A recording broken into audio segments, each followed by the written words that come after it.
dulu. Materinya sudah saya kirim, sedang uploading. Saya share bagian saya.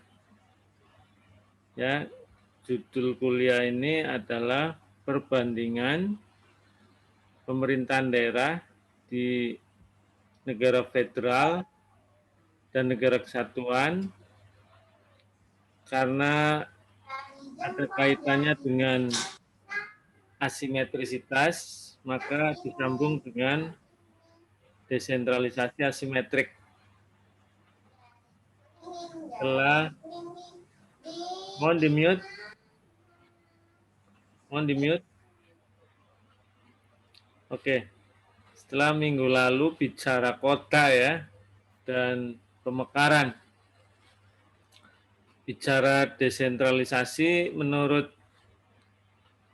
Medik, Prof. Ben, bukan sekedar penyerahan urusan, mengotonomikan urusan, tapi juga membentuk daerah.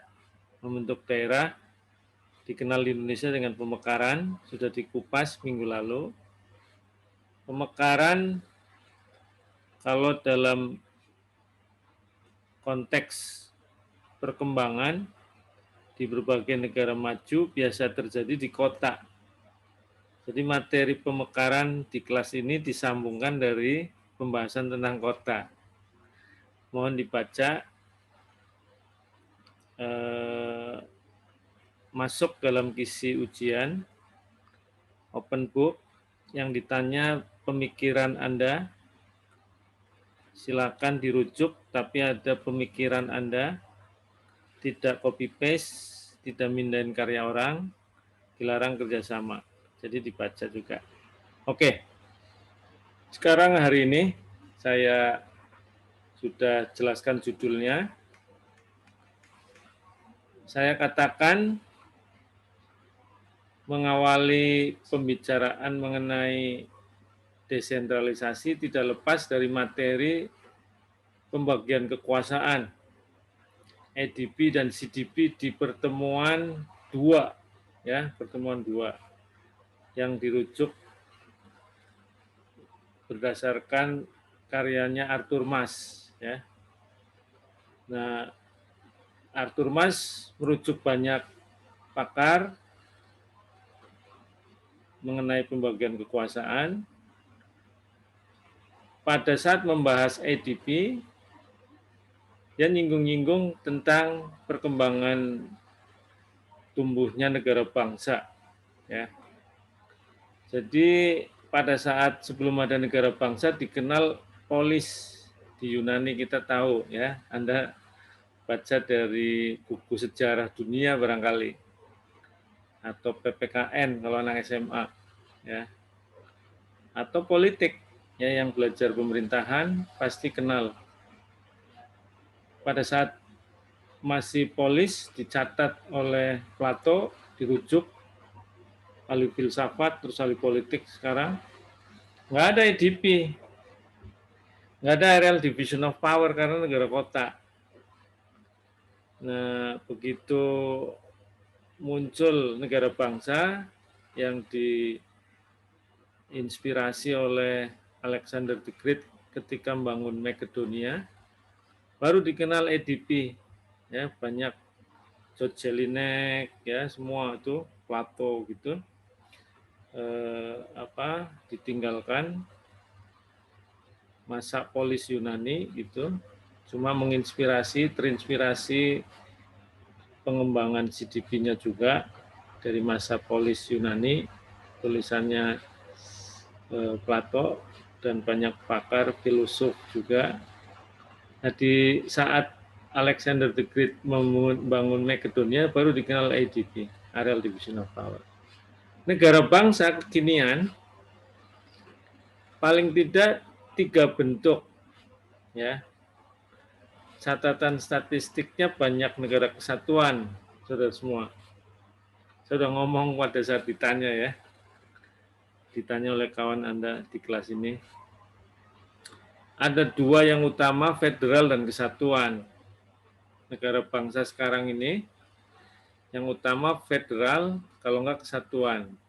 Di tengah-tengahnya sebetulnya ada federasi, tapi saya tidak bahas karena itu campuran ya antara satuan dan federal. Di dalam negara itu ada yang diperlakukan sebagai negara bagian, tapi tidak semua daerah, tidak semua wilayah. Nah, namanya federasi. Di dunia yang saya kenal India. India ada 3 daerah yang bukan negara bagian, tapi dikelola oleh pemerintah nasional secara langsung. Ada otonomi, tapi bukan negara bagian. Nah, kalau Amerika, Australia, Malaysia, federal. Karena di dalam negara federalnya ada negara bagian-negara bagian. Negara kesatuan tidak ada negara dalam negara. Di dalam negara langsung ada unit-unit kecil berupa pemerintahan daerah. Negara bagian dengan pemerintahan daerah beda. Karena yang satu punya kekuasaan untuk membentuk undang-undang dasar, yang satu tidak. Ya, Pemda itu tidak punya kekuasaan membentuk undang-undang dasar. Karena negara bagian semula negara merdeka, bergabung dengan berbagai negara di sekitarnya, membentuk federal. Kesatuan, negara terbentuk dari wilayah yang ada, bisa pemerintahan kerajaan seperti Indonesia, terus dijajah dulu, pernah federal, terus balik lagi, begitu. Sejarah masing-masing bisa berbicara khas masing-masing, berbeda satu sama lain ya. Nah, negara kesatuan di dunia lebih banyak dari federal. 200 lebih negara federal 90-an ya. Dan negara federal itu semuanya daratan kecuali Malaysia yang 2 kepulauan. Pulau Semenanjung dan Borneo ya. Kalau negara kesatuan bisa dua-duanya imbang. Federal daratan ya. Mungkin pertanda bahwa kalau federal berupa pulau itu bisa pecah ya, cenderung sulit menjadi satu sebuah negara bangsa ya, bisa cenderung sentrifugal pecah. Nah, terdapat perbedaan pemerintahan daerah di federal dan kesatuan. Hari ini kita bahas ini ya. Ada yang harus Anda perhatikan sehingga kalau lulus kuliah ini paling tidak bersyukur kalau Anda hati-hati dalam membandingkan Pemda dengan kondisi yang satu federal, yang satu kesatuan. Hati-hati ada struktur negara bagian ya. Banyak pakar Indonesia sudah lulus dari luar, doktor, bahkan sudah guru besar, sering tidak memperhatikan itu ya. Jadi kadangkala rekomendasinya jadi melenceng ya. Bisa dibenarkan dalam satu asumsi tertentu, tapi begitu ngecek, oh ini mesti harus diluruskan karena ternyata ada kekeliruan membandingkan gitu. Ya, jadi kurikulum isu membahas ini karena penting. Nah, Pemda di negara federal itu antar negara bagian udah beda-beda perlakuannya karena masing-masing negara bagian punya undang-undang dasar, punya undang-undang Pemda. Akhirnya masing-masing negara bagian sistem Pemdanya asimetrik. Antar daerah asimetrik, antar daerah antar negara bagian. Sudah otomatis. Kalau kesatuan tidak otomatis asimetrik kalau nggak ada kebijakan khusus. Jadi kalau mau nyelenggarain asimetris di kesatuan harus ada kebijakan tertentu. Kalau federal sudah dengan sendirinya karena dibungkus oleh negara bagian. Antar Pemda, antar negara bagian pasti berbeda. Maka mata kuliah ini hari ini pertemuan 7 setelah ngomong perbandingan dilanjut desentralisasi metrik. Bahannya banyak, mudah-mudahan bisa tepat waktu, sudah ada tanya jawab. Oke. Jadi kita jelaskan perbandingannya. Negara bangsa itu sekali lagi ada dua ya kan gitu. Saya rujuk Wikipedia. Nah, Anda bisa ngeklik juga, tapi disarankan kalau untuk karya ilmiah bukan Wikipedia, tapi karya pakar, jurnal ya. Di dalam federal itu mohon di-mute. Mohon di-mute. Mohon di-mute. Oke. Tadi sudah saya singgung ada istilah federasi ya di tengah-tengah antara federal dan kesatuan. Nah, Wikipedia nyatat state itu di federal ya, ada negara gitu loh. Dia punya kedaulatan itu Mas. Ya, maka ini yang jadi perhatian dalam paparan mengapa perlu dikupas karena ada negara dalam negara di federal. Harus hati-hati gitu. Ya, ini disebut sama Wikipedia. Dia share between member state ya kan? Gitu. Itu Wikipedia saja nyatet Mas, berarti sudah umum. Nah, saya rujuk Scavo Campo lagi nih. Masih hangat 2019 tuh ya.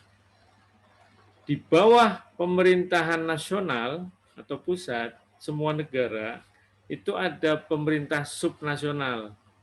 Powernya berbeda dan resourcesnya, ya kan? Gitu, berbeda. Apa yang mempengaruhi federal atau kesatuan, Mas?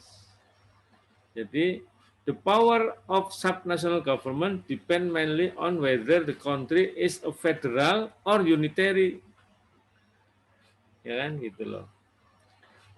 Nah, negara yang di bawah kalau federal, maka powernya gede. Kalau kesatuan, yang di bawah local government, tidak ada sovereignty. Powernya kecil, ini kelanjutannya. Biasanya dalam federal, negara bagian itu menganut teori sisa, maka kekuasaannya gede. Kalau kesatuan dirinci. Indonesia sekarang dirinci, betul tuh. Pernah open, ya open arrangement. Zaman baru Soeharto jatuh untuk kabupaten kota, ya. Kita sekarang rinci, ciri kesatuan tuh, rinci. Dirinci lokal government-nya. Kalau federal negara bagian sisa, di luar itu dirinci untuk lokal government sama federalnya. Jadi negara bagian itu kekuasaannya besar, Mas. Nah, susunannya kan begini, kesatuan, ya. Pusat, lokal government. Saya loncat, federal ini ada negara bagian, baru lokal government, Mas. Ya, oke. Jadi saya rujuk Prof. Benyamin yang merujuk C.F. Strong. Pertama, negara kesatuan.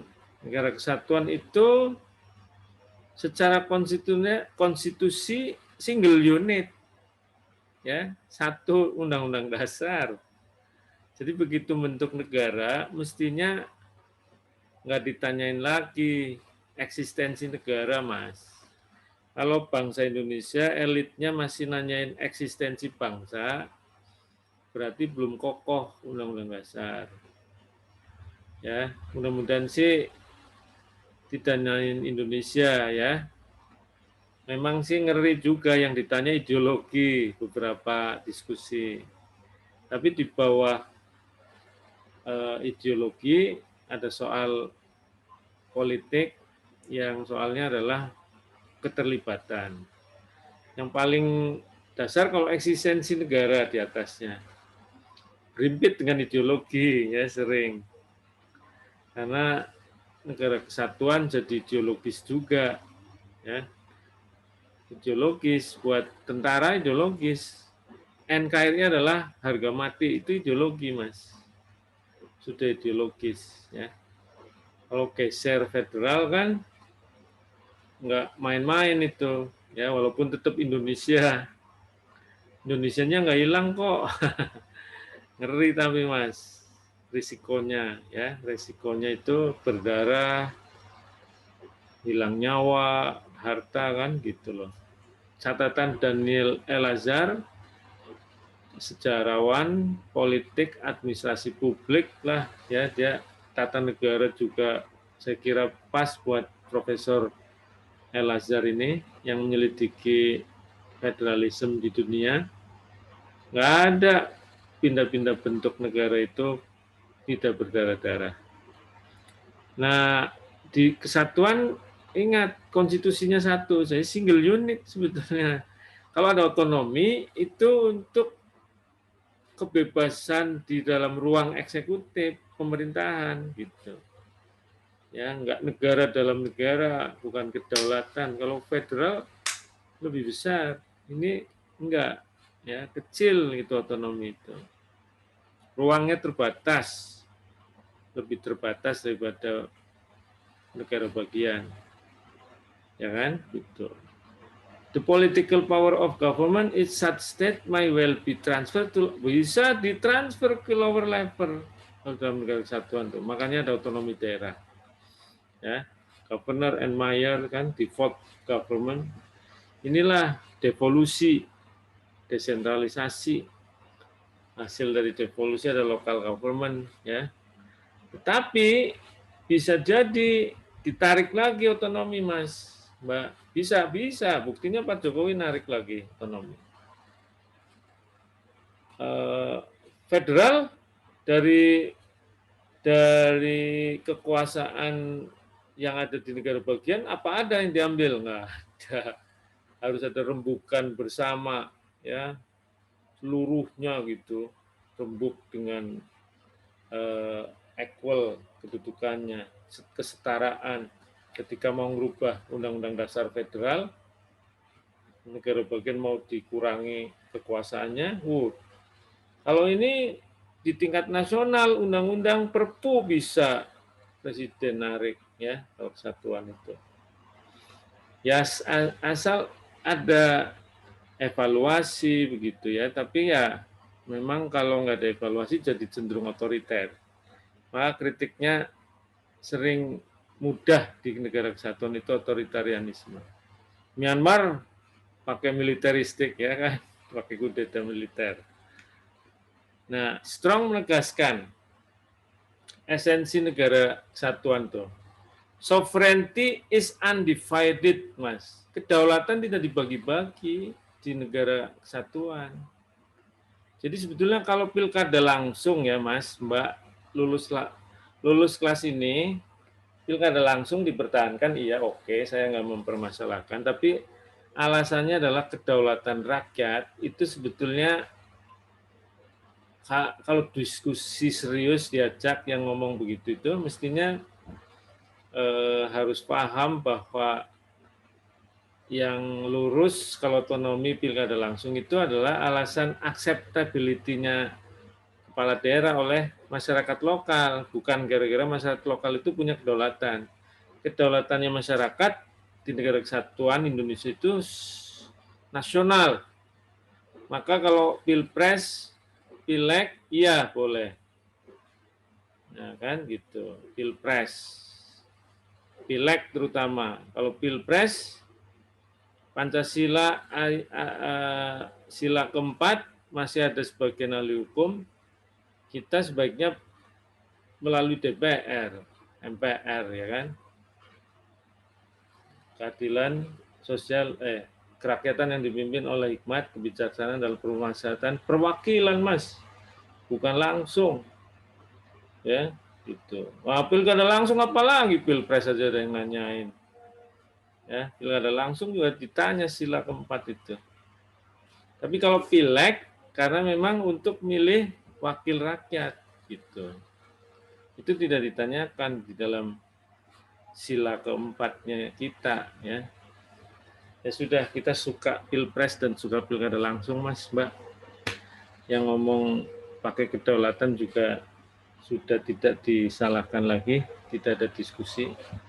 Jadi ya sudahlah. Yang penting, Mas, Mbak, di negara kesatuan itu kedaulatan tidak dibagi-bagi. Itu menurut Strong. Ya, menurut Armstrong. Satu, gitu loh. Nah, Cohen Peterson lanjutin ultimate sovereignty, ya. Nanti bisa didesentralisasikan melalui kewenangan dari pemerintah ke lower level, itu negara kesatuan. Lanjut. Nah, negara federal strukturnya begini, Mas. Federalnya, center, ada negara bagian, baru local government. Local government di paling bawah.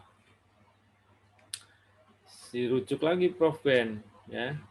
Rujuk strong lagi. Federal state, there are two kind of legislature. Tuh. Legislatifnya aja dua, di state sama di federal, Mas. Itu loh. Ada menikmati supreme, ya kan? Di negara kesatuan satu, one kind of legislature. Bisa ada sebutan di beberapa negara, state-nya namanya province, seperti Kanada. Kanada itu negara bagiannya sebutannya province, Mas. Jangan lupa. Atau jangan dikira provinsi seperti provinsinya kita. Ya.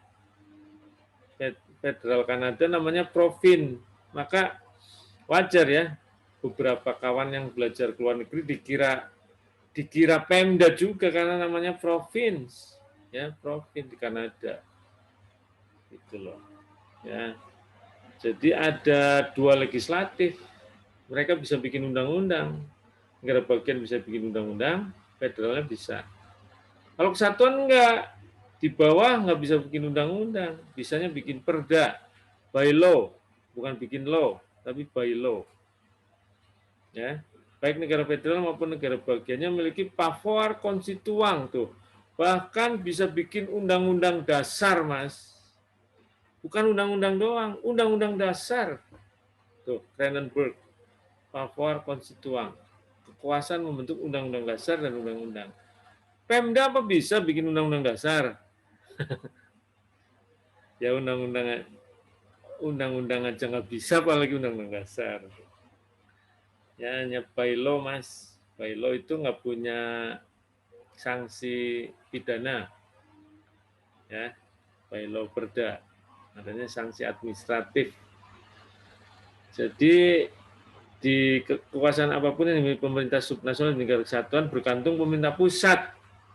Kekuasaannya Pemda di negara kesatuan bergantung pemerintah pusat.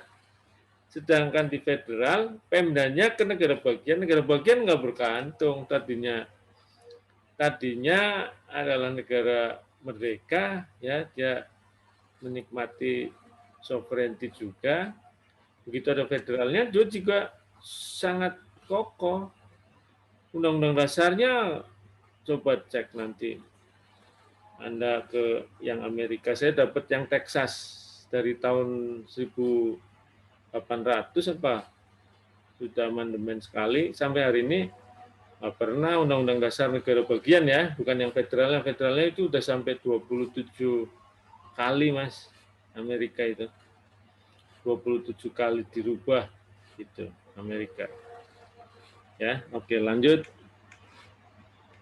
Nah, ini ditulis oleh Hans Kelsen 2006 di revisi terus ya, ada perbedaan atau dijelaskan federal state, ini kecil banget tulisannya. Jadi dia memastikan bahwa federal itu ada kekuasaan membentuk undang-undang dasar gitu ya.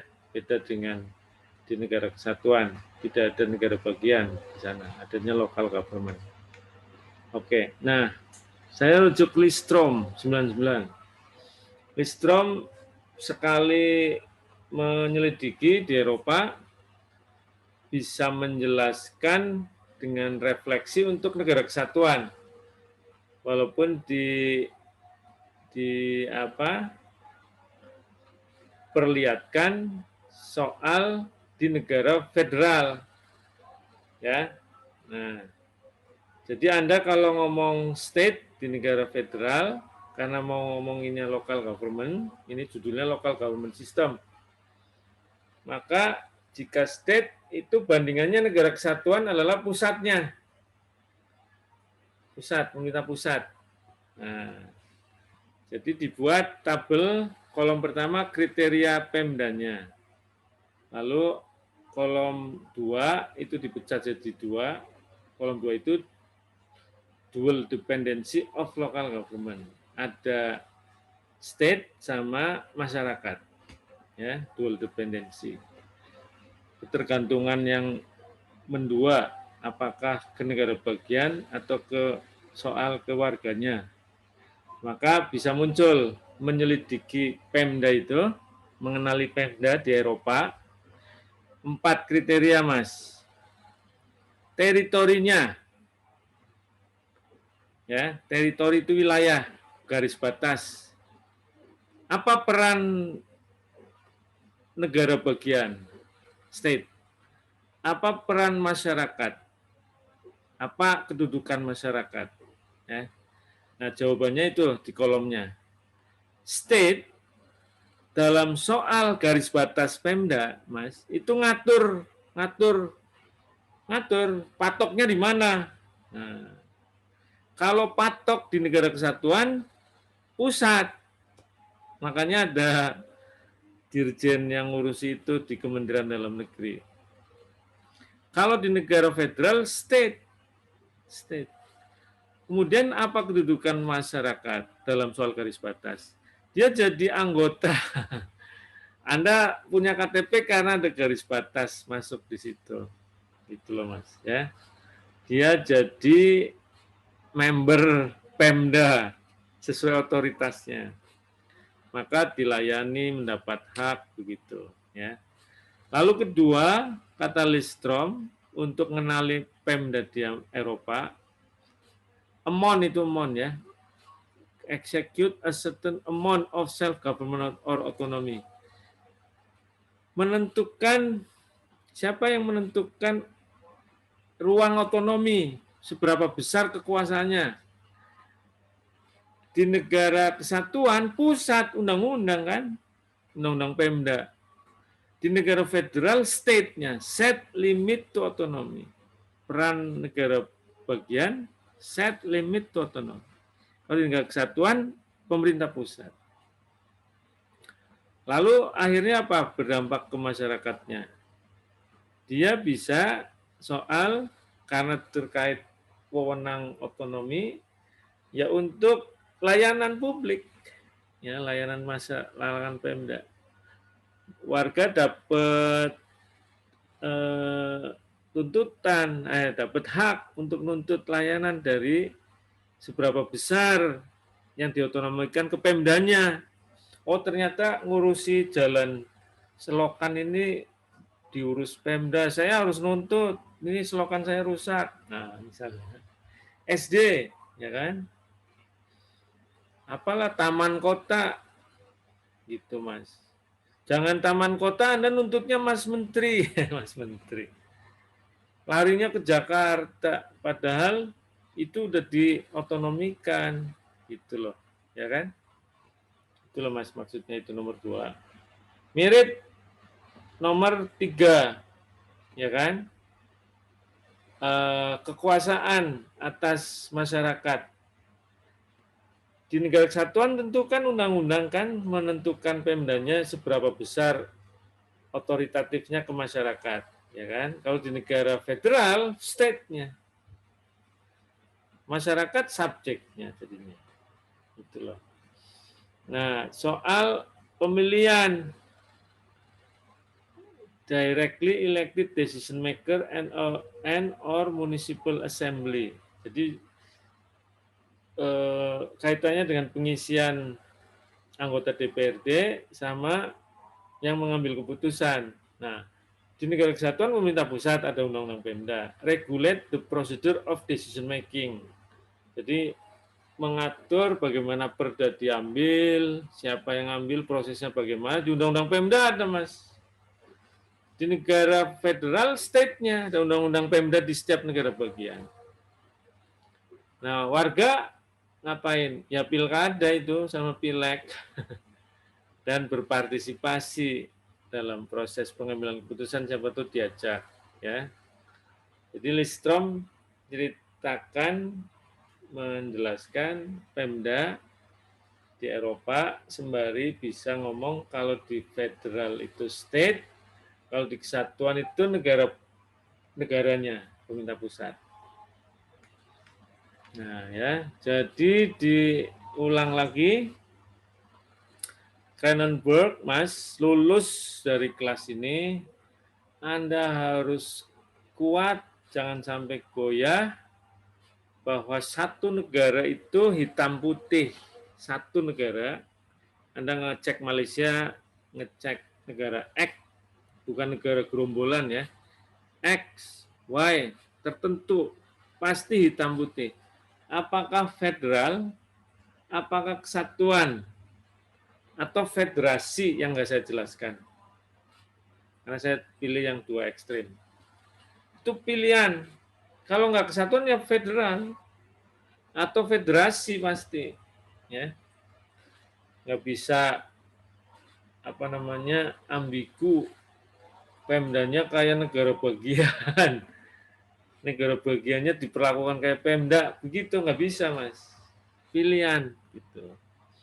Apa yang membedakan? Ada kekuasaan undang-undang dasar itu.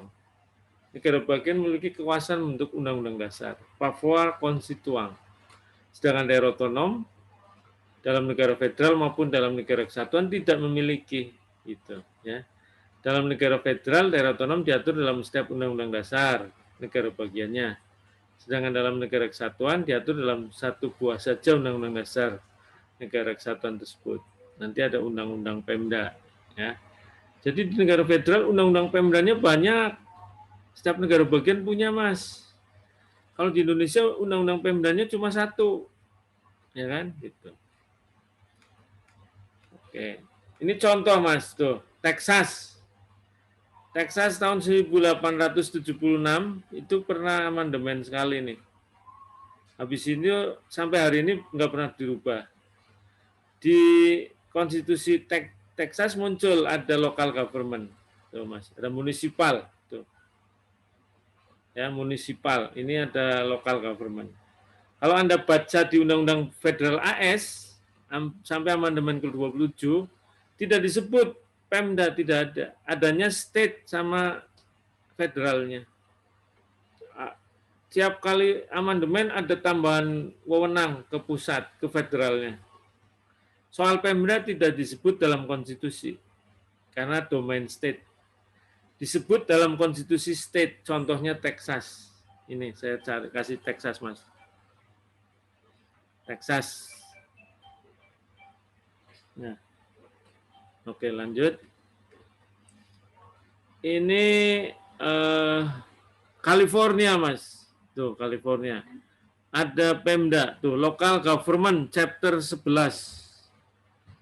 Anda kalau mau ngambil Undang-Undang Dasar Federalnya Amerika, silakan. Pasti ada nama George Washington, ya. Itu nggak ada local government diatur di situ. Memang contoh yang dilakukan oleh pendiri negara Amerika karena memang karakternya negara-negara merdeka berkumpul, ya, berkumpul. Jadi yang waktu jadi negara itu sudah ada Pemda, sudah ada undang-undang dasar begitu, masing-masing berkumpul jadi United States. Itu undang-undang dasar hanya menyesuaikan sedikit karena berkumpul dari federal. Nah, local government sudah di undang-undang dasar negara bagiannya. Ini contohnya Texas juga. California. Australia, Mas, tuh. Sampai berapa apa?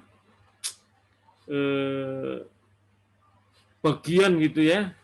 Itu nggak ngatur local government. Baru nanti ada di undang-undang negara bagiannya, Mas. Ya. Anda cek aja nih. Saya dapat yang federal Amerika tidak dibikinin daftar isi, ya, di Google nggak ada ketemu daftar. Ini Australia ada daftar isinya, nggak ada local government, Mas. Saya harus ambil New South Wales misalnya, baru Anda akan ketemu local government. Ini Australia, Mas. Kalau Malaysia ada, Jerman ada. Ini contoh yang kiblatnya Amerika ini. Ya. Oke. Nah, oke, lanjut. Mungkin sebelum ini ada boleh satu penanya, kalau ada silakan. Ada yang mau tanya? Ada Prof, izin Prof. Oh, silakan. Prof, Sebelum maaf tadi saya mau tanya Prof mengenai yang provinsi tadi. Jadi kan Kanada itu kan merupakan provinsi. ya, Sehingga dia tuh, nah saya bingungnya yang memiliki kekuasaan untuk membentuk undang-undang dasar tuh Amerika Utaranya apa Kanadanya, Prof?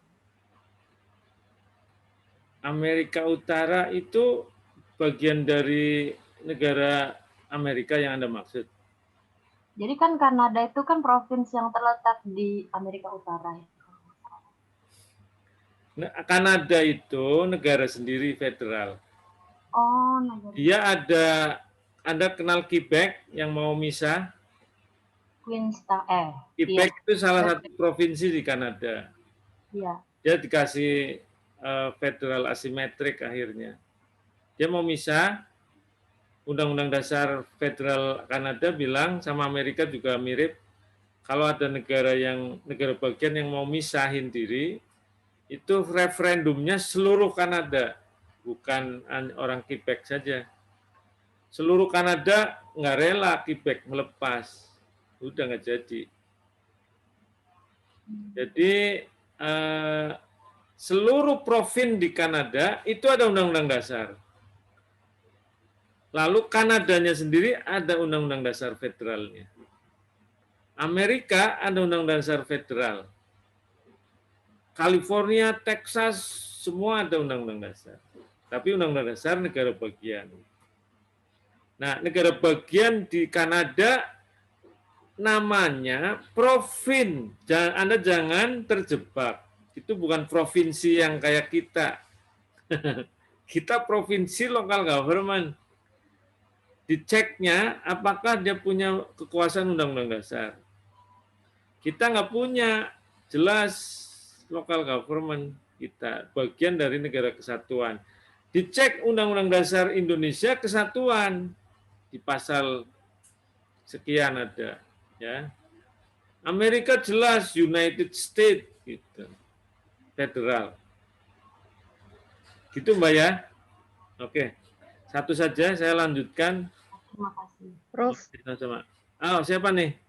izin Prof tanya terkait struktur undang-undang secara keseluruhan di negara federal. Saya jadi tertarik yang di negara federal itu negara bagiannya bisa membentuk atau menyusun undang-undang dasar. Nah, dalam kerangka negara federal itu apa yang mempersatukan undang-undang dasar per masing-masing bagian? Apakah dia tidak boleh bertentangan dengan undang-undang federalnya atau seperti apa, Prof? Mohon maaf saya awam untuk struktur undang-undangnya, karena kan kalau di kita kan jelas undang-undang dasarnya satu daerah tuh ada perda-perda yang memang tidak boleh bertentangan dengan undang-undang dasarnya gitu ya Prof ya. Nah kalau negara federal ada negara-negara bagian tapi dia dijahit dalam satu negara federalnya itu sehingga tidak saling bertentangan, itu seperti apa Prof? Terima kasih. Iya betul. Sejarah kalau Anda nanyanya Amerika, sejarahnya dilalui perang saudara 2 kali, Mbak. Mereka merdeka sendiri-sendiri, agaknya barangkali kenapa perang kayaknya kan wilayah ya. Bekas jajahan lepas, terus soal garis batas sensitif itu jadi timbul konflik begitu. Nah, lalu melebar gitu, perang saudara gitu. Nah, perang saudara yang berlarut-larut itu mendorong ya, kalau lihat sejarah dan juga kalau mau lihat film gitu, tapi film dokumenter kalau bisa, yang bisa dipercaya ya. Amerika itu menginspirasi untuk membentuk satu negara yang kita kenal sekarang, ya diperkenalkan ke seluruh dunia, namanya United States of America. Ketika kumpul undang-undang dasarnya simple. Anda cek di Google ada kok Mbak. Yang pertama itu George Washington yang tanda tangan. Simple, bicara apa tanggung jawab, bagaimana struktur Amerika, ada Kongres, ada Senat, dan juga parlemen negara federalnya yang dibentuk. Terus kekuasaannya apa? Dirinci kekuasaannya. Sudah, jadi terbatas banget ngomongin federal. Anda jangan ngurusi macam-macam ya. Ini aja dirinci, makanya sisanya ada di negara bagian, residu. Negara bagian masih berkuasa besar gitu. Nah, konfederal yang terbentuk waktu pertama, perang lagi itu. Mungkin ada ya harus dibaca lagi nih. Saya juga mungkin kurang bacaannya ya.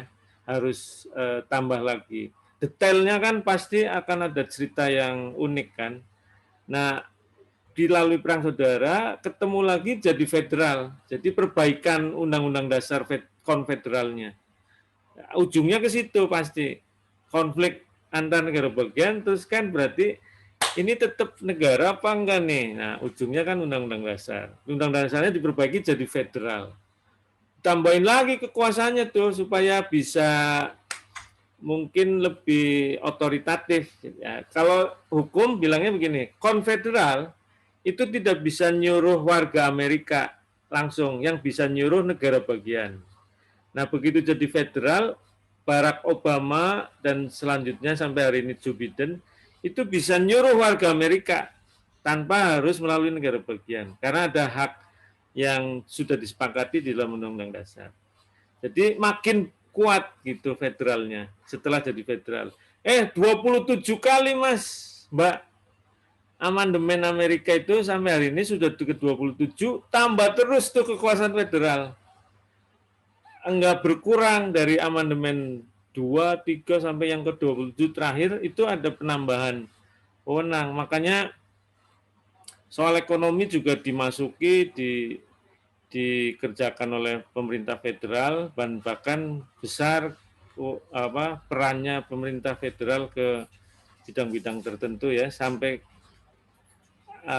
waktu mengatasi krisis kan, mortgage subprime itu besar kekuasaan pemerintah, sampai Obama punya Obamacare gitu kan, itu karena konstitusi menjamin sudah. Jadi amandemen ke-27 itu pemerintah federal punya wewenang yang besar. Tapi ya tetap saja Undang-Undang Dasar negara bagian di Amerika masih dari zaman yang lama, ya paling amandemen 1, 2, 3 kali saja, nggak besar gitu. Jadi kekuasaan negara bagian masih tetap gede.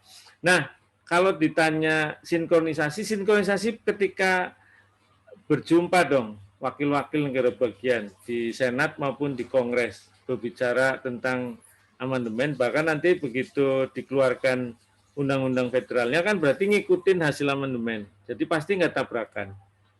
Dan ahli hukumnya kan ahli hukum yang hebat-hebat. Kalau apalagi bicara sekarang ya, zaman yang saat itu aja sudah dia konsisten kan. Kalau konsisten kan berarti tabrakan akan dipertemukan dengan pembicaraan, terus apa yang harus dikurangi kan gitu. Jadi akhirnya konsisten, Mbak. Ini kalau bicaranya Amerika ya, yang lain mungkin ada cerita-cerita unik juga, Jerman, Australia, Malaysia ya kan gitu. Oke. Saya lanjutkan ya. Terima kasih. Siap. Sama-sama. Oke.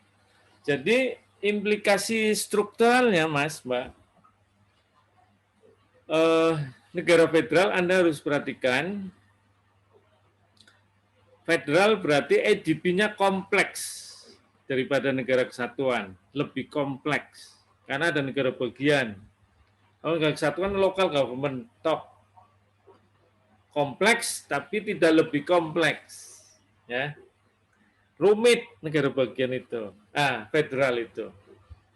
Di dalam negara federal terdapat struktur state gitu. Ada CDP di negara bagian, federalnya juga ada CDP, Capital Division of Power, ya, separation of power, eksekutif, yudikatif, legislatif. Di negara bagian juga ada eksekutif, yudikatif, legislatif sendiri. Itu loh. Kalau Pemda kan nggak ada, ya. Pemda nggak ada CDP. Di negara federal juga di bawah negara bagian, Pemdanya nggak ada CDP. Negara kesatuan apalagi, ya. Ini letak kompleksitinya. Lanjut.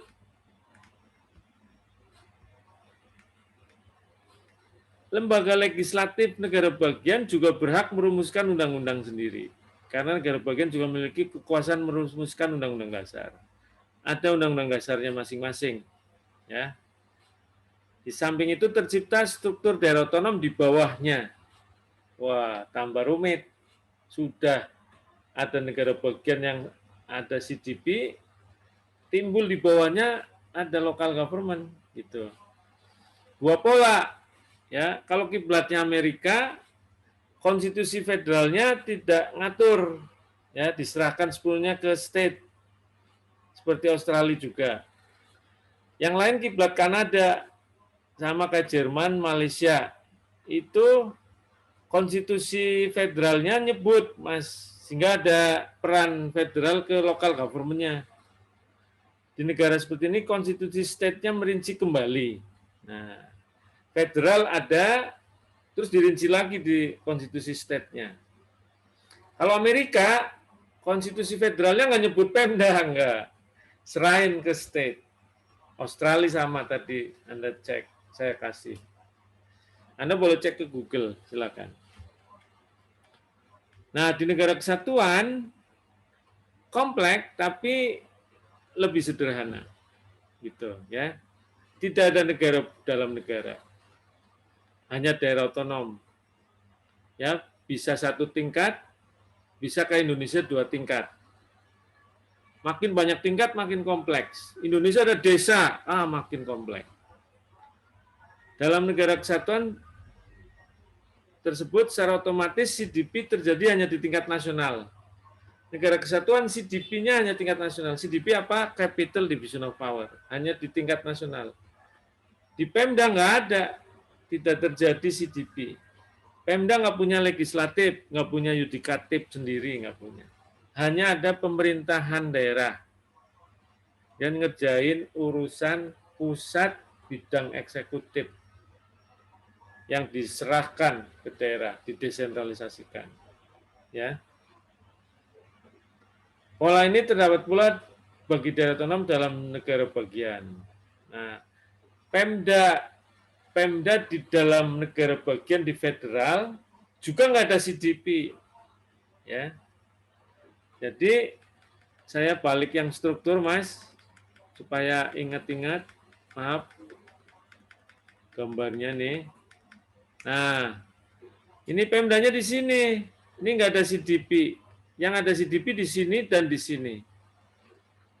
Kesatuan tidak ada CDP di sini, adanya di sini. Ya.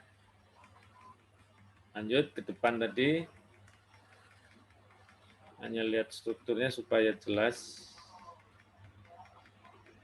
Negara kesatuan. Ya, jadi dengan demikian state identik dengan pusatnya negara kesatuan. Mas, Mbak. State di negara federal itu identik di negara kesatuan pusat, pemerintah pusat. Identik. Dia kedaulatan, ini kedaulatan juga. Ya. DPRD dalam pemerintahan daerah termasuk di Indonesia itu bukan lembaga legislatif, Mas. Tidak ada struktural dengan DPR RI, tidak ada. Di negara manapun juga sama.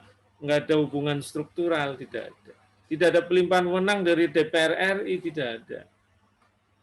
Tapi bersama kepala daerah muncul wewenang dari eksekutif nasional. DPRD tidak berhak membuat undang-undang, tetapi membuat peraturan daerah, by law. By law, gitu ya, yang nggak ada sanksi pidana. Di dalam daerah otonom tidak terdapat lembaga yudikatif sendiri, nggak ada. Adanya pengadilan negeri dan tinggi itu milik pusat, bukan lembaga daerah. Ya. Nah, hubungan nasional dan subnasional ini penting. Hubungan negara bagian dan pemerintah federalnya, hubungan kesetaraan. Ketika ada apa-apa konflik setara udah ya, setara. Ini mau diapain, melalui wakilnya bisa di Kongres, ya di Senat negara bagian, atau melalui partai di parlemen ya. Kan Kongres terdiri dari Senat dan parlemen, ya kan? Kongres kayak MPR kita di Indonesia gitu loh ya. Kita DPD ini pengen kayak Senat, makanya disebut senator orangnya. Udah bangga banget senator. Mohon maaf kalau di sini ada staf ahli DPD. Kalau nggak salah yang daftar itu pernah dari SIMAK, saya tahu ada staf ahli dari DPD. Nah ya kan, padahal dia mewakili daerah otonom. Kalau di negara federal memang negara bagian, ya Senat besar kekuasaannya, bisa memberi mosi tidak percaya kepada kepala negara federal, ya gitu. Jadi hubungan kesetaraan, Mas, federal dan negara bagian. Tapi terhadap Pemdanya subordinate memang, kayak negara kesatuan ke Pemdanya.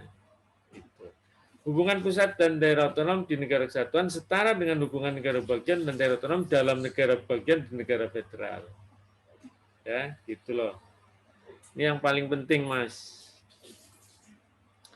Harus diperhatikan. Memang ngomong layer tingkatan Pemda itu yang banyak di dunia dua, Mas. Dua. Ini dicatat Hume dan Martin, dicatat oleh Alan Norton, dicatat oleh banyak dari 200 lebih negara itu yang dua layer hampir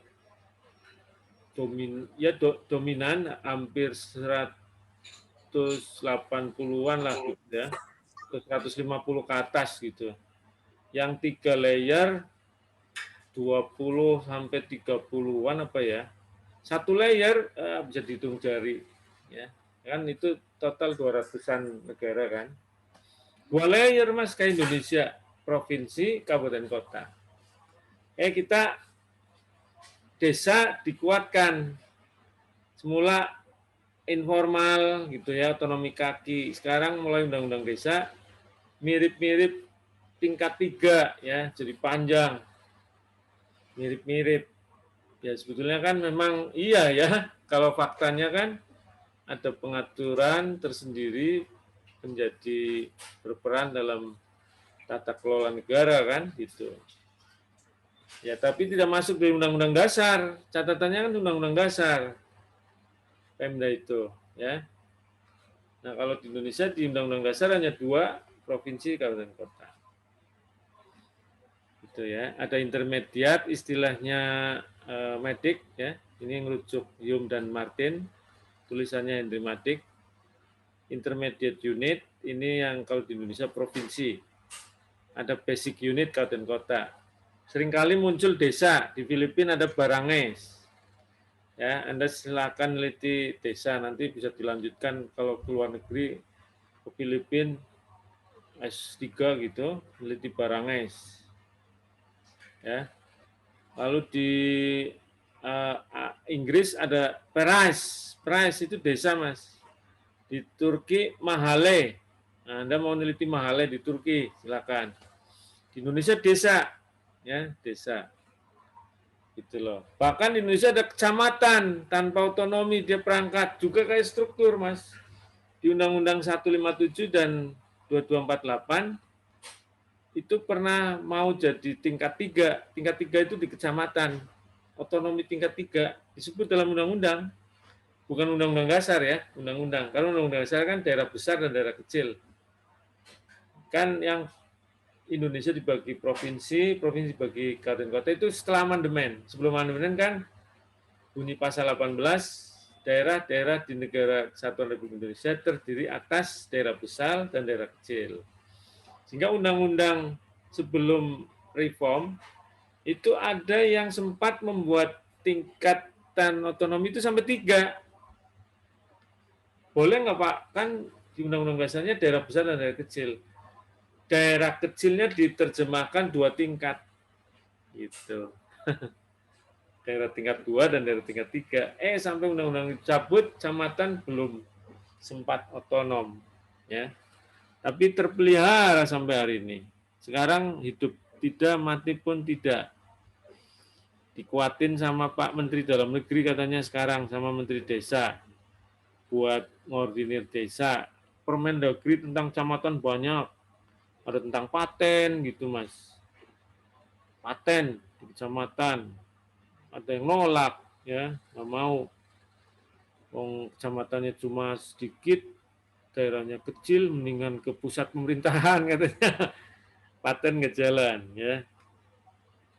Nah kalau neliti tingkatan, memang bisa bersifat politis, bisa untuk kepentingan administratif, ya. Tapi yang jelas, saya kalau ditanya ini, akhirnya aspek legal acuan utama. Kenapa Anda berpikir nggak, kenapa Indonesia 2 tingkat? Coba. Ya kan nggak ada teori yang baku kalau soal ini. Ya, yang jelas kalau catatan kuantitatif statistik tadi, banyakkan 2 tingkat seluruh dunia. Ya, faktanya disebut di Undang-Undang Dasar, tapi ada desa di Indonesia. Di Inggris ada tadi price yang muncul. Ada kebutuhan yang akhirnya prakteknya diciptakan oleh masyarakatnya, ya kan, walaupun tidak ada dalam Undang-Undang Dasar. Jadi ya jawaban pertama pasti aspek legal yang muncul. Ada beberapa orang, kalau saya berhadapan dengan orang kabupaten kota, Pak, provinsi dicabut aja otonominya. Wah, Undang-Undang Dasar sudah, Pak. Orang provinsi bilang, kabupaten kota cabut aja, kami aja yang besar. Waduh, itu. Kalau ngomong titik otonomi, ada tarik ulur begitu, Pak, Mas, player. Nah, memang tingkatan ini bisa bersifat politis, ya, bicara player itu.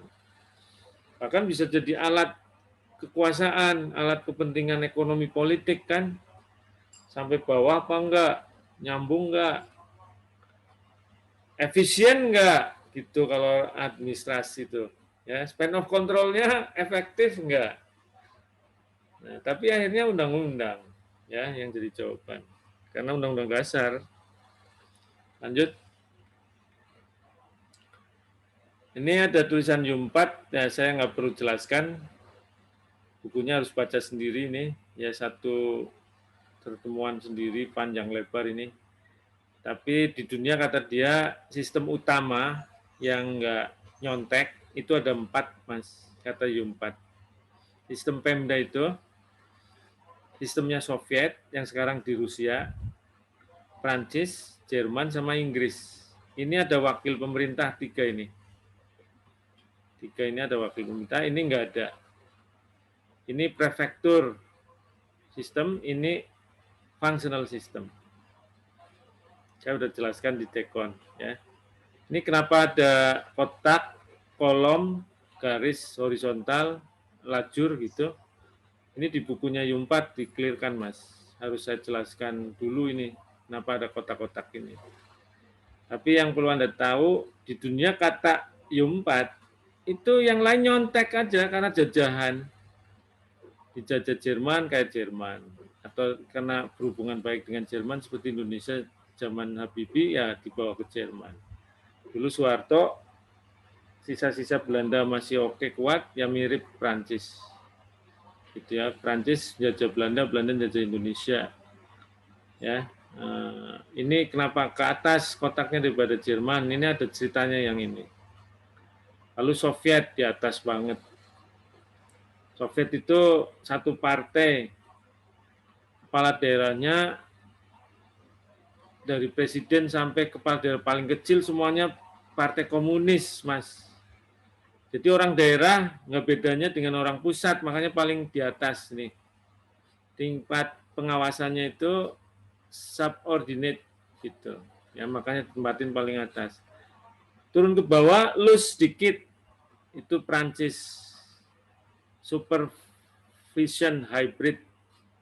Jadi dia ada orang daerah, ada orang pusat yang bisa dipisahkan, ya, walaupun ada yang bersifat dual function seperti gubernur di Indonesia, ya, tingkat dua tingkat semua berperan seperti itu. Nah di Jerman dilepas yang paling bawah, kabupaten kota nggak dual function, maka loose sedikit. Nah Inggris nggak ada wakil pemerintah, paling bawah, ya, dari sisi lajur paling bawah. Lalu ini kolom, kalau jewel berarti ada wakil pemerintah, Mas. Sama yang ini ada wakil pemerintah. Kalau kotak kolom terakhir paling kanan itu nggak ada wakil pemerintah. Nah ini Inggris.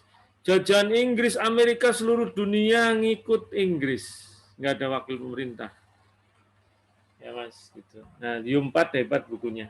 Tahun 91 Anda bisa cari judulnya National Power and Local Governance. Bukunya bagus, jelasin tabel ini, Mas. Bagus banget. Cerita tentang berbagai negara yang mengiblati 4 sistem itu. Lanjut. Nah, ringkasannya, Mas, Mbak. Federal dan kesatuan, kalau ngomong Pemdanya, itu ada 8 indikator atau dimensi. Pertama, struktur hierarkinya, dasar hukum, intervensi pemerintah pusat, besaran otonomi, sistem dekon, sumber uang, pengaturan ASN, sama metode penyerahan urusan.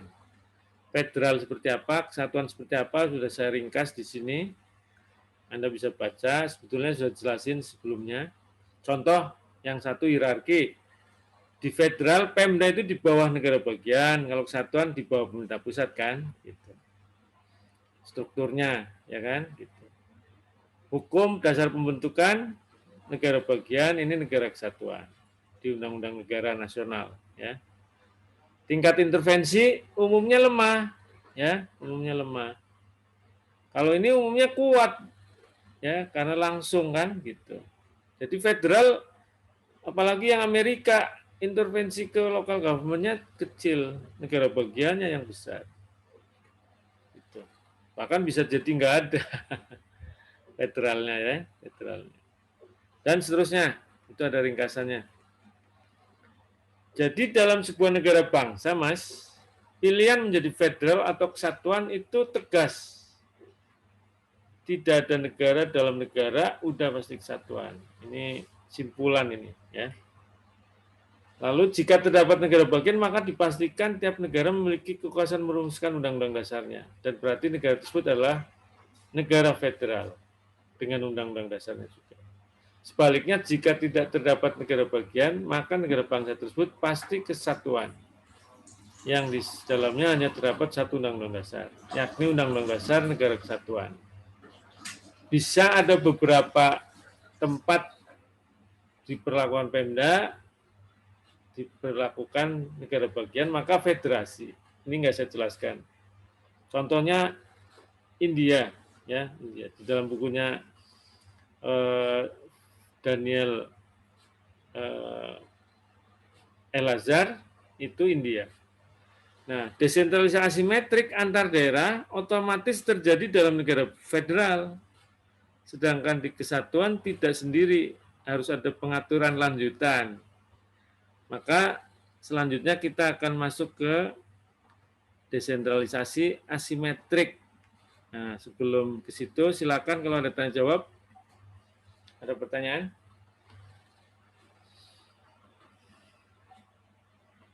Monggo, Mas, Mbak. Tidak ada? Mas Tian nggak nanya? Izin, Prof. Ya, Mas. Monggo, Ya. Mas. Tadi kan di awal, Prof, bahwa untuk menjadi negara federal atau kesatuan itu akan sangat ini apa? Tadi kalau Prof sampaikan untuk merubahnya itu akan berdarah-darah, Prof. Terkait dengan ini dalam akhir-akhir ini kalau saya dengar Presiden Duterte dari Filipina itu mewacanakan akan merubah konstitusi, dan kan Filipina itu negara kesatuan, Bro. Dia akan merubah ke arah federalisme. Tapi arahnya ke arah mau mengikuti Perancis. Nah, saya belum paham maksudnya seperti apa, Pak, itunya, Prof. Ya, tetap beresiko ini kalau nggak dikawal dengan baik, runut tahapannya, kesiapan semua pihak, karena kan nanti basisnya apakah provinsi yang ada, atau keluasan wilayah, atau pulau, atau seperti apa. Nanti dia yang jadiin basis negara bagian harus merumuskan undang-undang dasarnya masing-masing. Dan pada saat diketok seperti itu, itulah resiko muncul seperti di Indonesia. Ya, ada perang saudara di berbagai tempat juga. Ya, apalagi kalau ada intervensi asing, itu yang repot. Nah, Filipina kelihatannya menghadapi Moro yang nggak selesai-selesai. Ini begitu dikasih, ya saya bukan menyudutkan salah satu pihak ya, bisa jadi sumber kericuhan ya, entah yang mana gitu. Jadi kan baru wacana nih, Indonesia baru wacana sudah rame banget Mas, belum menunjukkan gerak yang kerugian material, tapi sudah saling menyudutkan sudah pada saat pertama itu muncul, digelontorkan oleh Profesor Amin Rais ya, di bawah sudah ramai banget. Jadi kalau diwacanakan terus ditindaklanjuti, tidak ada hati-hati, hati-hati banget aja beresiko tinggi. Nah begitu sudah putus mesti jalan terus, jangan sampai balik lagi gitu. Balik lagi nanti limbung itu isinya tumpahan darah terus Mas. Maka Indonesia kan FANMUK terus RIS jalan kan, RIS jalan. Tapi akhirnya tokoh-tokoh nasional digongkan oleh Muhammad Nasir, politik integral ya, yang kita saksikan karena ada ulang tahun Pak Nasir. Pak Nasir lah yang meropos kesatuan. Lalu Pak Soekarno dan Bung Hatta terus juga langsung digegap gembita bersama-sama. Balik lagi itu, pada saat proses balik lagi itu kan berdarah juga di bawah ya, di bawah itu. Indonesia tergolong pertumpahan darah itu karena ada intervensi Belanda. Ya, coba kalau nggak ada, ya wawalam apakah tinggi atau lebih kurang ya, gitu Mas. Cerita antar negara masing-masing berbeda. Ini kelihatannya kalau Filipina karena menghadapi Moro nggak selesai-selesai, gitu Mas. Ya, Mas Tian. Iya, Prof. Siap, Prof. Oke, kita lanjutkan. Ini asimetrik cukup rumit juga dan panjang. Mudah-mudahan waktunya setengah jam selesai. Asimetrik, mungkin Anda kenalnya konsep antar daerah. Sebetulnya konsep asimetrik, simetrik itu tadinya untuk bandingin pusat daerah, Mas. Pusat daerah. Baik federal maupun kesatuan. Kalau di pusat ada wapres, di bawah ada wakil gubernur negara bagian, di bawahnya lagi ada wakil kepala daerah, itu mirip-miripin, namanya simetrik. Kalau berusaha membuat mirip-mirip apa yang di pusat, itu namanya simetrik. Kalau faktanya berbeda, itu memang asimetrik. Ya, jadi tadinya pusat daerah. Belakangan, para pengkaji desentralisasi, kalau ngomong simetrik, asimetrik, antar daerah horizontal. Tadinya vertikal, jadi horizontal. Saya ikut yang terakhir-akhirnya, karena memang rame yang terakhir, antar daerah. Ya, ini contohnya yang ditulis Katoroba, Mas. Itu pusat daerah. Coba deh yang titik 2 itu. Symmetrical decentralization, an attempt is made to mirror and reproduce national government institution at subnational. Mirror. mirroring, bercermin, terus kemudian diikuti, nyontek, nyama-nyamain gitu loh Mas. Ya. Karena dianggap mikrokosmos. Daerah itu mikrokosmos, negara bagian itu mikrokosmos gitu. Ya.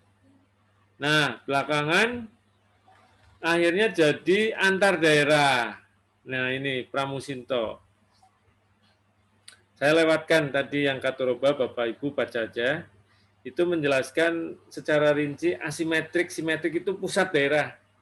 Begitu berkembang, ya wacana internasional di Indonesia ada ketidakpuasan perlakuan desentralisasi, istilah asimetrik, simetrik bergeser ke antar daerah, bukan pusat daerah. Contohnya yang ditulis oleh Prof. Agus Pramusinto dari Jogja, sekarang Ketua KASN, ya Guru Besar UGM, cukup produktif, ya dalam nulis jurnal, buku, ya nulis di populer kelihatannya beliau nggak cukup aktif, mungkin di Jogja ya, di koran Jogja, di tingkat lokal ada tapi sebagai pemikir dia termasuk yang risetnya juga banyak ya. Dan sekarang aktif di KSN, beliau juga produktif ya. Awal memang tertarik desentralisasi dia, beliau itu. Saya kira masih ya beberapa risetnya beliau. Nah, beliau mendefinisikan di jurnalnya asimetrik itu lawan simetrik, berarti tidak sama dan tidak sebangun. Jadi otonomi asimetrik adalah otonomi yang diterapkan untuk semua daerah otonom di sebuah negara bagian dengan prinsip tidak sama dan tidak sebangun. Kalau simetrik justru sama dan sebangun. Tadinya simetrik pusat daerah, pusat disama-samain sama daerah. Kalau asimetrik daerah beda ya sama pusat, itu asimetrik. Gitu. Terus bergeser antar daerah. Nah, ini tulisan Mudalige juga menyatukan nih Mas. Di titik yang pertama. Ada pemahaman pusat daerah, ada pemahaman antar daerah. In the context of federal or other power sharing arrangement, asymmetry imply inequality or regional or peripheral unit with each other and with government at the center. Jadi diakui Mudalige Mas, pusat daerah dan antar daerah. Kalau asimetri berikutnya dia antar daerah. There is no giving equivalent authoritative power to regional unit. Memberikan power antar daerah yang tidak sama, tidak ekuivalen. Itu ya, itu Mudalige. OECD milah ada 3 jenis asimetri, politis, administratif, sama fiskal. Nah, Mas, tuh. Itu indikatornya nih Mas. Politis itu soal mengatur diri sendiri, antar daerah diatur beda Mas. Powernya beda, lembaganya beda. Administratif soal responsibility, tanggung jawabnya, urusan pemerintahnya beda-beda. Ya, gitu. Adaptasi of norm of standar, supervisionnya. Ya, jadi pemantauannya, berarti pengawasannya ya.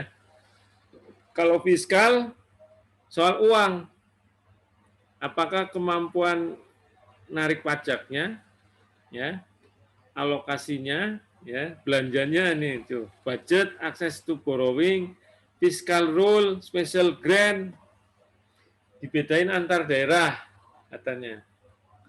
Jadi OECD itu membedakan 3 jenis.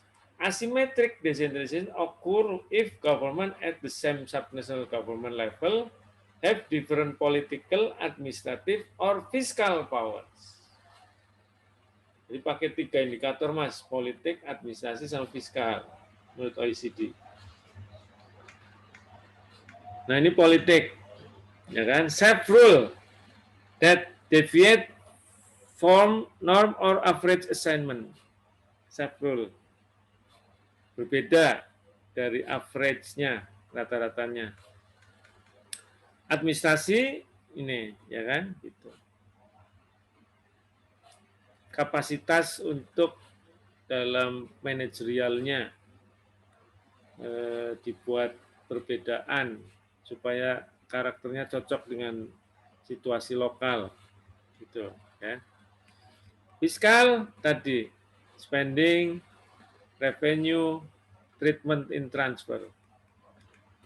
Nah, ini kembali ngingetin materi pertama tuh. Federal itu basically asimetrik, Mas. Unitary, simetri. Makanya harus ada kebijakan tertentu kalau di negara kesatuan. Ya. Kata OECD, negara kesatuan dorong asimetrik kuat sekarang. Negara federal justru simetrik yang didorong. Maka ada konvergen di dunia. Ini catatan OECD. Lucu ya. Di Amerika tuh dicatat sama dia. More symmetric federation. Gitu. Padahal aslinya ya basically federal itu asimetrik. Kesatuan basically simetrik. Cuman gerakannya tumbuh, is increasing. Nah, kayak Indonesia kan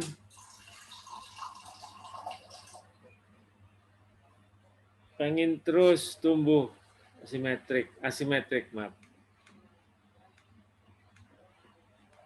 Nah, contoh-contoh negara yang menerapkan asimetrik ini, Mas, dicatat oleh Mudalige. Federal apa saja, negara mana saja, kesatuan mana saja. Gitu ya. Oke. Jadi banyak nih. Jepang termasuk, Mas Koichi. Dia asimetrik kota kelihatannya ya. Tokyo, Osaka, Nagoya, Yokohama, Kyoto, dan Kobe. Diperlakukan khusus kelihatannya itu sama pemerintah. Koichi masuk? Masuk ya? Ya, Pak. Oke. Siap.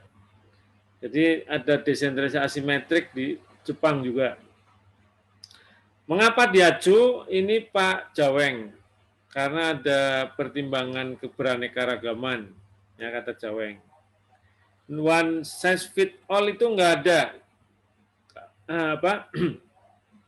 Sulit gitu. Kalau daerahnya beragam, masa one size fit all? Nggak boleh, kata dia. Ya.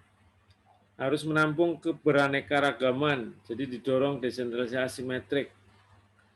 Padahal desentralisasi itu mendorong keberaneka-ragaman tanpa asimetrik juga. Tapi faktanya menurut pakar-pakar ini yang terjadi di Indonesia itu keseragaman walaupun sudah desentralisasi. Jadi disebutlah asimetrikin. Gitu. Tolong didorong asimetrik. Gitu. Kalau di Indonesia perdebatannya akhirnya otsus, Mas, Mbak. Muncul otonomi khusus. Gitu. Sesuai yang ditulis oleh Dwi Utomo, orang LAN. Ya, akhirnya model ini diaju menurut Jaweng, ya baik federal maupun kesatuan. Nah ini, ya, tuh Pak Utomo nih, Mas. Yang dari LAN pasti kenal, saya rujuk jurnalnya. Jurnalnya dirujuk oleh pakar-pakar dari luar juga ini, Pak Tri Widodo Utomo. Asimetrik itu mudah di federal, kata beliau. Nah, di kesatuan kita tahu ada otonomi luas, otonomi terbatas, otonomi khusus. Kata Pak Widodo, jika dua minimal sudah diterapkan dalam waktu yang sama untuk daerah yang berbeda, maka di negara kesatuan tersebut sudah ada otonomi asimetrik atau desentralisasi asimetrik. Ya, itu kalimat yang terakhir tuh, Mas. Ketika dua atau lebih jenis desentralisasi dilaksanakan tersebut pada waktu yang sama untuk daerah yang berbeda, maka desentralisasi asimetrik sudah berlangsung di negara tersebut. Itu ya. Mendorongnya ada alasan politik, alasan efisiensi menurut Wehner. Efisiensi karena sesuai karakter lokal didorong lebih baik secara nasional, kata Wehner, bagus. politik juga karena tekanan regional ditampung, ya, biar enggak sentrifugalisme. Ya, kan kita pengen negara nation building terjadi, ya, harus ditampung kata Werner. Pak Pramusinto ada pertimbangan politik sama Werner, pertimbangan keberagaman ya, sama governability. Gitu. Mengapa asimetrisitas diacu? Karena ada governability. Nah, ya, semua orang kalau ngomong asimetrik ngerujuknya Thornton. Ya, Thornton ini terkenal sekali asimetrik. Anda boleh cek di Google, keluar karyanya Thornton. Ya, dia ngukurnya pakai level conformity. Urusan pemerintah fokusnya. Kalau banyak yang sama, ya dia simetrik. Kalau dibeda-bedakan, semakin asimetris. Gitu. Ya, possess of varying degree of autonomy and power, kata Jaweng, ya, merujuk Thornton. Di negara federal, ciri ini sekaligus merupakan kebalikan dari negara unitaris. Keberadaan model asimetris dijamin. Nah, ini sama kan seperti yang tadi di OECD. Federal memang menjamin karena di konstitusi untuk antar negara bagian beda. Jadi mudah. Ya, ada institutional arrangement di situ. Jadi all nation will want the same degree and type of autonomy itu tidak dipakai, keluar dari asumsi itu. Ya. Itu di negara federal mudah. Gabe Ferrazzi juga ngomong, ini pakar dari Kanada, biasa di unitary dan federal ada otonomi khusus atau desentralisasi asimetrik. Ya, asimetrik itu biasa terjadi di satuan dan federal, kata beliau. Biasanya dengan otsus dia nyebut, ya. Ini sudah antar daerah semua kan, Mas. Jadi nggak ada yang pusat daerah. Sedikit pakar sekarang ngomong asimetri-simetri itu pusat daerah enggak, tapi antar daerah sudah. Maka ya sudah, kalau Anda berdiskusi sama orang, sama banyak pakar, begitu ada pembicaraan tentang desentralisasi asimetrik, pasti antar daerah. Kekinian itu ngomongnya antar daerah. Sudah lupa pakar pendahulunya. Ada keuntungan dan tantangan.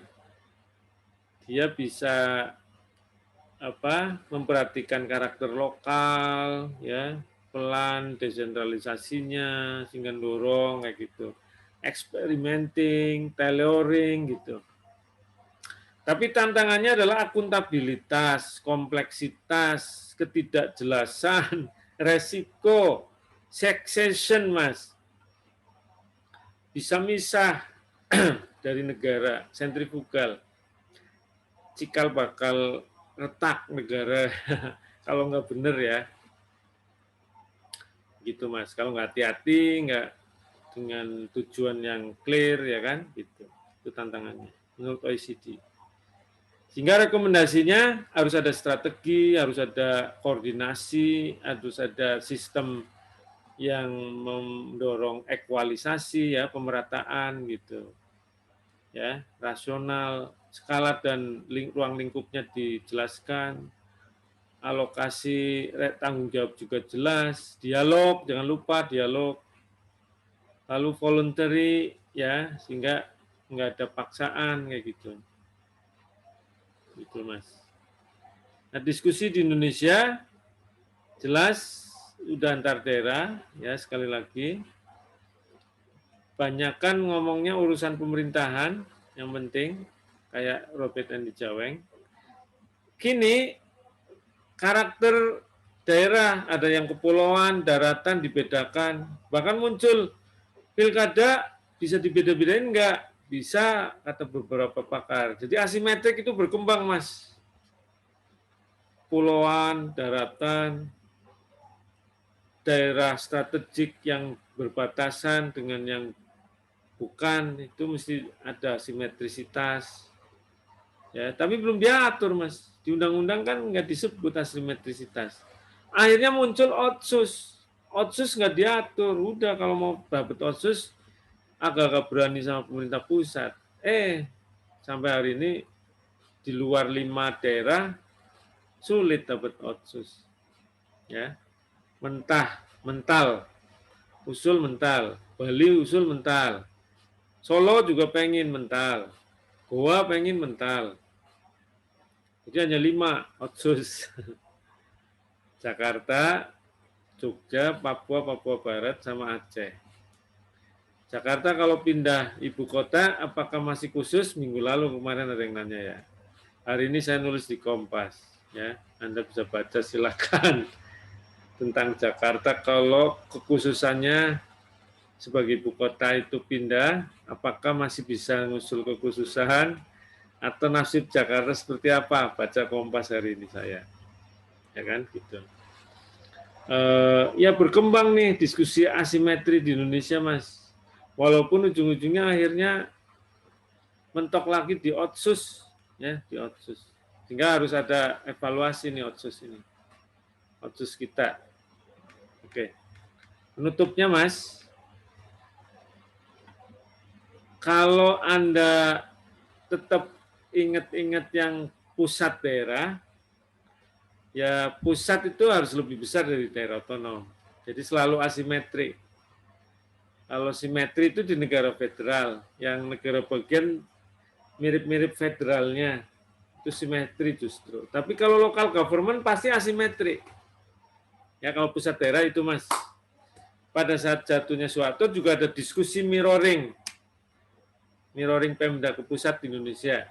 Makanya Wapres, Wakil Kepala Daerah, Pilpres, Pilkada langsung, ada Menteri Pendidikan, Kepala Dinas Pendidikan, Setnek, Sekretaris Daerah, begitu dimirip-miripin, gitu. Ya. Ini antar daerah dan lahirnya otsus, sehingga kita perlu serius kalau ngomong otsus di Indonesia. Masing-masing punya karakter masing-masing. Daerah Jakarta seperti apa, Aceh seperti apa, Jogja seperti apa, Papua. Saya nyebut-nyebut di berbagai tempat, termasuk di sini. Apa sudah disinggung ya? Kalau ngomong Papua, mau beres jangan ngomong otsus saja ya, tapi otsus penting gitu, silakan dipikirkan kualitasnya. Cuma selama masih ada Timika diurus oleh Amerika, aduh masih terus up and down. Menurut saya kita bareng-bareng usir Amerika dulu dari Timika, baru nanti otsus dan pembicaraan kualitas tata kelola negara bangsa dalam hal otsus Papua bisa kita perbaiki lebih lancar menurut saya. Lancar gitu ya. Kita sama-sama emas dikelola orang Papua sendiri untuk Papua, dari Papua untuk Papua, otsusnya di situ, mengurus emas Timika. Yang penting usir dulu Amerika, jangan ada di Indonesia. Maksudnya jangan ada di Timika ngurusin emasnya kita, ya, ngeruk emas kita. Emas kita harus dikelola kita sendiri. Kalau yang di Papua, untuk orang Papua udah diambil banyak banget ke Amerika. Baik, cukup. Silakan ada pertanyaan. Monggo. Izin bertanya, Prof. Ya, Mas Dani, silakan, Mas. Ya, mungkin saya agak setback ke diskusi di awal tadi, Pak, terkait dengan Federal. Bentuk negara federal. Terutama saya ingin mendalami di ini, Pak, diskusi di konsep legislasinya atau konsep lembaga legislatifnya gitu. Nah ini kan Indonesia menganut satu sistem legislasi yang tanggung, Pak ya. Kita menganut sistem legislatif 2 kamar gitu, bikameral. Yang itu kan sempat tadi Bapak sempat jelaskan juga di awal, itu lazimnya diberlakukan di negara federal gitu, karena memang fungsi Senat itu kan memang untuk memperjuangkan negara bagiannya. Nah ini yang aneh ini kan diterapkan di Indonesia begitu sistem legislatif 2 kamar ini yang terdiri dari DPR dan DPD, sementara tanggung juga gitu Pak posisinya, karena DPD ini nggak punya kedudukan yang setara juga dengan DPR. Beda dengan yang terjadi di negara federal gitu. DPR dan DPD ini punya kedudukan yang setara, bahkan satu agenda undang-undang ketika tidak disetujui oleh Senat itu bisa batal begitu. Nah ini terjadi hal yang sebaliknya di Indonesia. Justru ketika DPD ingin membuat undang-undang, dia harus mengajukan ke DPR gitu. Jadi saya ingin bertanya ke Prof. Irfan, apa sih landasan filosofisnya dibuat seperti itu Pak di Indonesia gitu? Apakah kenapa nggak sebaiknya dihilangkan aja DPD, jadi pure sistem dari perwakilan rakyat aja gitu Pak? Iya itu, benar Mas. Kerisauan Mas Dhani sangat betul. Maksudnya menggambarkan yang terjadi gitu. Kita nggak sadar kalau hanya hanya formalistik itu Senat di Indonesia. Dia bukan Senat. Jadi kalau kata dibubarin saja, yaitu yang cocok. Karena dulu itu adalah utusan golongan dan utusan daerah. Jadi utusan golongannya hilang, tinggal utusan daerah, tapi diganti jadi Dewan Perwakilan Daerah. Daerah kalau diwakili dulu itu tidak kuat, tetap menjadi ruang sendiri yang nggak ada kekuatan legislatifnya. Sehingga sekarang walaupun sudah dengan Dewan Perwakilan Daerah, karena kita bukan federal, yang diwakili bukan negara bagian, bukan sebuah institusi politik sekuat negara bagian, daerah otonom itu kan di bawah pemerintah pusat, di bawah wewenangnya, dan juga dibentuk oleh pemerintahan nasional. Jadi sehingga dia mewakili sesuatu yang sebetulnya ada di bawah pemerintah, gitu. Jadi ini sayang sekali yang nyusun Undang-Undang Dasar dulu itu motivasinya, apakah hanya untuk menyenangkan sebagian pihak supaya ikut seolah-olah berpartisipasi, padahal efeknya adalah ngambur-ngamburin duit. Saya orang yang nggak tahu nih KPK mengizinkan enggak tuh. Saya pernah diajak juga beberapa kali kegiatan DPD. Ujung-ujungnya hanya draft-draft saja, Mas. Draft, dan itu tergantung banget sama Dewan Perwakilan Rakyat RI, DPR RI gitu.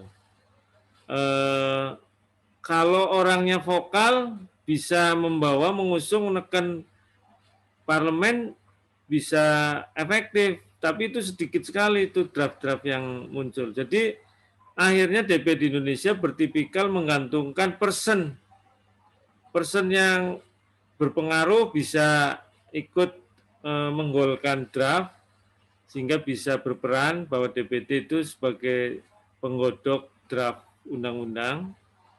Ya karena wewenangnya nggak bisa sampai untuk ngegolin, dan bukan kamar kedua.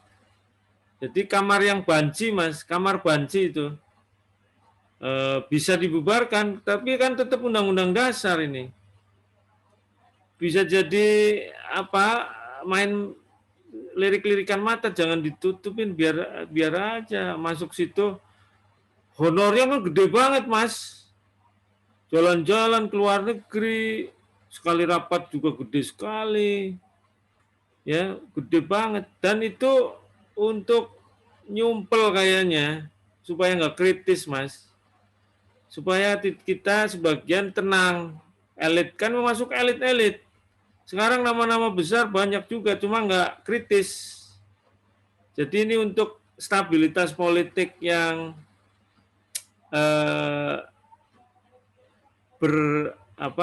berbiaya tinggi, tapi menekan resiko nasional gitu. Kayaknya tujuannya itu.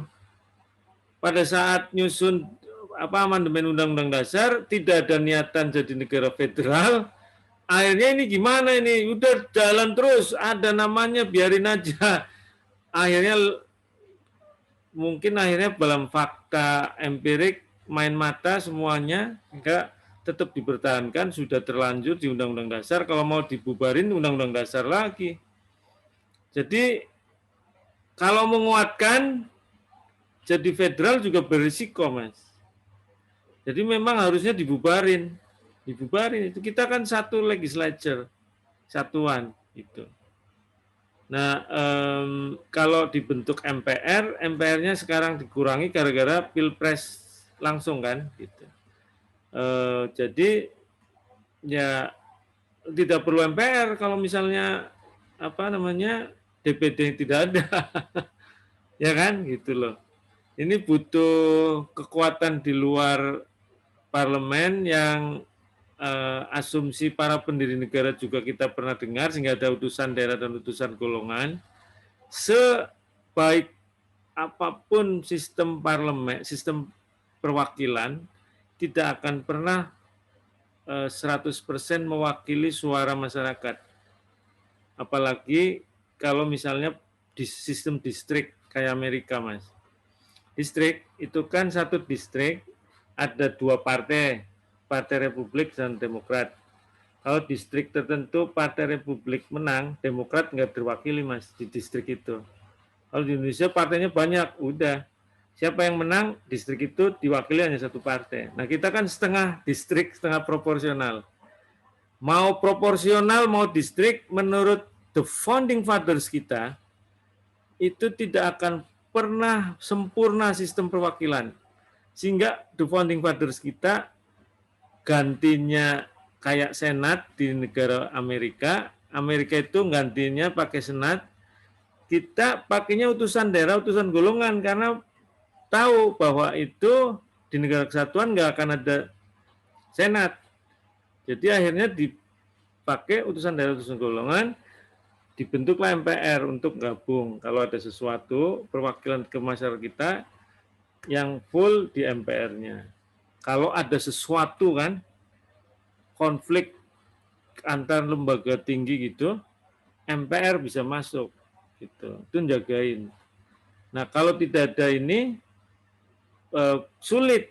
Tidak ada MPR, tidak ada utusan daerah, utusan golongan, lalu kan tidak ada MPR.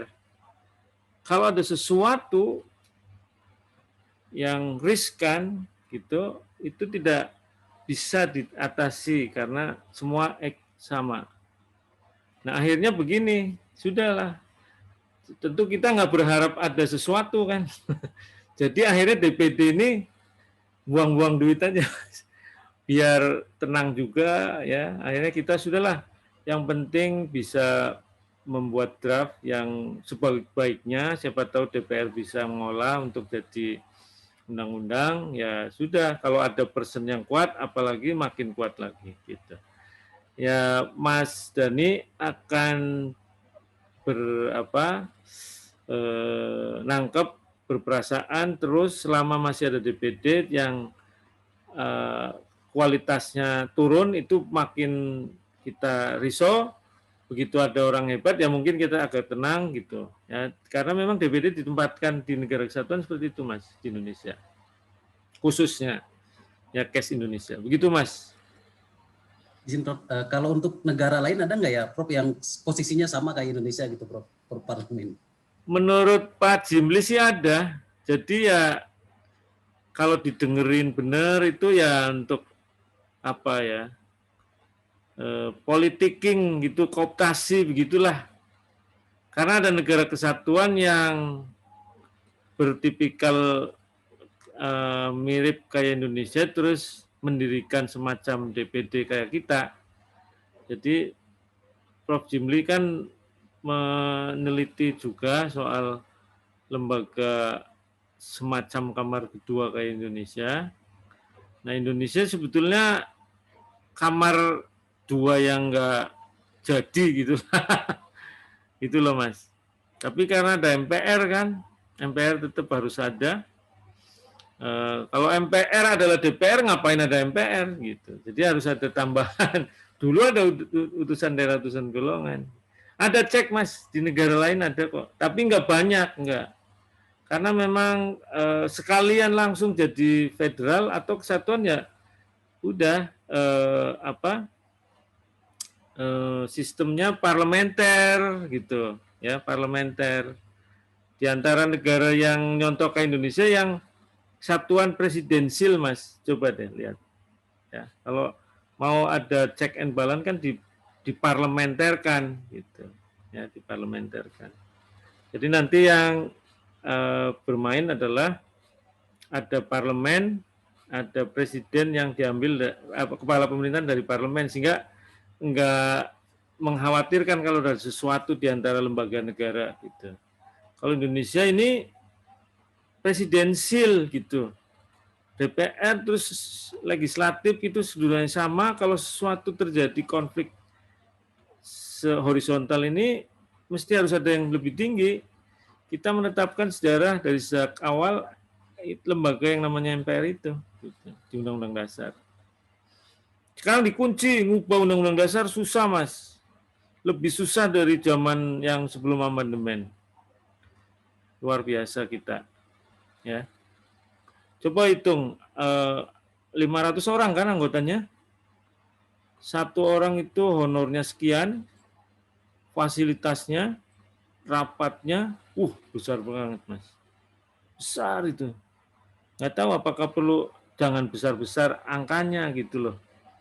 Kayaknya harus dipikirkan kalau misalnya mau duduk serius untuk efisiensi, tapi tetap ada mungkin angkanya dari 500 dari 100 saja atau 50 orang aja, 50 orang hebat-hebat. Tidak berbasis daerah, tapi memang ya bisa mencerminkan daerah, atau hanya 34 sesuai jumlah provinsi begitu, juga nggak masalah. Ya, sehingga bisa efisiensi besar itu. Kalau diusulkan jumlah kan nggak mungkin, di Undang-Undang Dasar nggak ada jumlah kan, mungkin ya, itu baru undang-undang. Nah, undang-undangnya yang dirubah, dikecilkan aja itu DPD itu. Oke, silakan yang lain. Izin bertanya. Ya, siapa nih?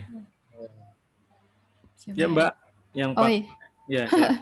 Oh iya, kalau saya ingin bertanya terkait kebijakan fiskal di negara federal. Nah, itu pembagian pajaknya terutama antara pemerintah federal dengan negara bagiannya tuh seperti apa? Apakah kayak kita ada pajak pemerintah pusat dan ada pajak pemerintah daerah? Kemudian dari sisi ketimpangan tadi kan desentralisasi asimetris yang biasanya berlaku di pemerintah federal itu kan berpotensi menimbulkan ketimpangan nggak sih Prof? Dan best practice-nya negara-negara federal itu mengatasi ketimpangan itu, khususnya terkait ketimpangan keuangan negara itu seperti apa? Kalau kita kan mengenal DAU untuk pemerataan antar daerah gitu. Kalau di sana mereka apa yang dilakukan gitu? Terima kasih. Oke, ada tuh di dalam pajak mana milik federal, negara bagian mana, dan lokal government-nya. Amerika clear tuh juga, Anda bisa cek pajak penghasilan, pajak ekspor impor begitu. Itu di-share juga pajak bumi dan bangunan kemana. Pajak yang kecil-kecil di Indonesia itu kan nyontoh asing, nyontoh Inggris, Amerika, Australia begitu. Sehingga ya jatuhnya mirip, dan itu tidak bermasalah kalau misalnya apa yang terjadi di federal kita di kesatuan, apa yang terjadi di provinsi untuk negara bagian gitu, tidak bermasalah itu kalau soal itu. Karena basis pertimbangan pajak ditaruh di mana itu kan soal misalnya karena kemudahan, karena karakter objek pajaknya, ya itu teori Adam Smith itu di dalam perpajakan ada ya. Jadi mirip Mbak bisa cek hampir semua negara itu agak konvergen menurut saya. Pusat sama kayak federalnya negara begitu, agak konvergen ya. Pajak ekspor impor bisa dimiliki pusat kayak gitu, federal kayak gitulah ya. Ya memang karakter pajak langsung dan tidak langsung di negara maju itu kan sudah dikenal sama ahli-ahli pajak ya. Pajak tidak langsung untuk negara maju itu tinggi. Kalau